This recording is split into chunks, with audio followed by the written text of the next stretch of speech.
Today's video log is on two ideas, identity and naturalness. And these are two big concerns that patients have when they come and see me. And this idea came to me when I was seeing a patient of mine last week. This is a patient that had gone to Korea, had a fat transfer and a rhinoplasty, and technically they were actually pretty good procedures. I didn't think the fat graft was overdone.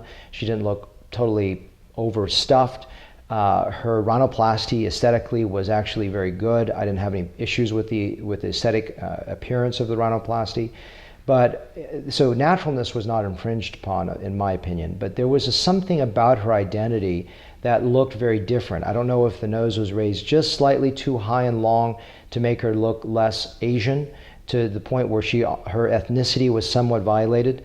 But what bothered me was the fact that I didn't really even recognize her, who she was when she came in. Now this is a contrast with a patient of mine that I had done a rhinoplasty, a Caucasian lady who had a very large hump. She did a video testimonial for me, and when she went back to work, the biggest thing, people, they didn't know what she had done. They just said, man, you look really, really good. So that identity was preserved. Now, how do you cross the line from an improvement in identity? Because if you see somebody before and afters, after a fat transfer, a rhinoplasty, facelift, laser, botox combination, you think these patients look 20 years younger. But you know what's very interesting is they still look like themselves. And when people see them, they have no idea what was done. They just look a lot better. So for me, how do I describe to you how to preserve identity? And that's something that is a very difficult thing to describe, because it actually has a lot to do with things that are not describable. In other words, it has a lot to do with an aesthetic eye. And that aesthetic eye, as an artist, like, you can go to a museum and you can see beautiful work and work that doesn't thrill you. It all depends on having that eye of seeing what works and what doesn't work. It has the same thing to do with the naturalness thing. There's a video blog that I shot on the top 10 reasons for unnatural attributes of the face, and as you know, that my level of what I see as natural is far higher than what most people see. And I've evolved my thinking over the last 15 years in practice. When I was doing fat grafting, I was putting a very small modicum in the anterior cheek, like half a cc, 1 cc, and to give you a layperson understanding, that's about 1/5 of a teaspoon, very little. But when I was done, when people smiled, it looked a little too cheeky. Even now, in the last couple of years, understanding the buccal zone, which is where my hand is, I've noticed that that is an extension of the cheek. When people smile, that can even bunch a little bit and not look quite right.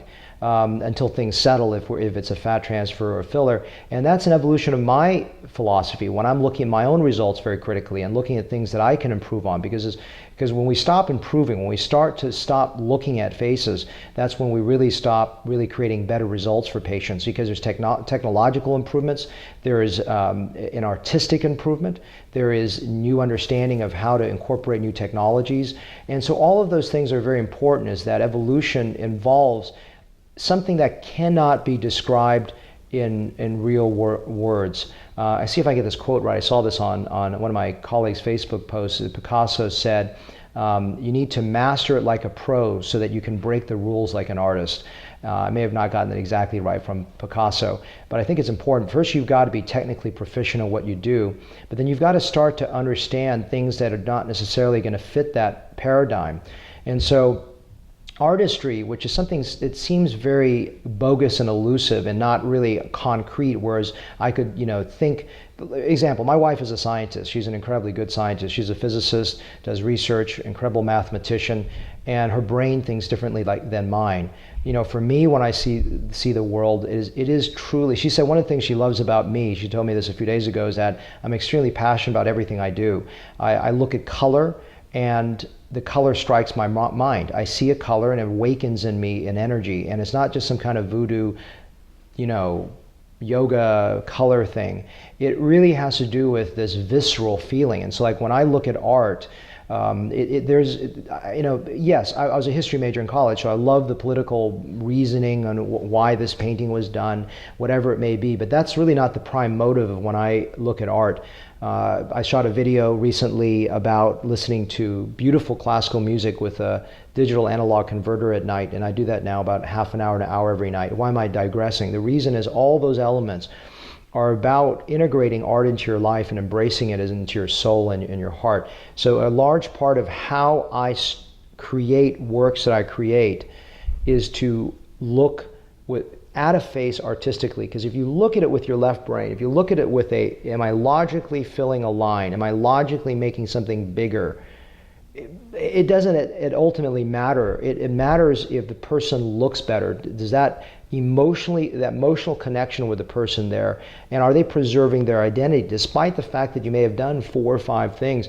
Does that person still look like themselves even after taking a huge hump down? They still look like themselves, because I think part of the reason has a lot to do with the eyes. And as I said, the last lady didn't even have her eyes done, and she still doesn't look. There's a disconnect on an identity level. I can't quite tell you this in words, and part of that is why what you pay me for, I always say, is not only what I'll do for you, but what I won't do for you. So this is a video blog just talking about my philosophy about identity, as well as how to achieve naturalness.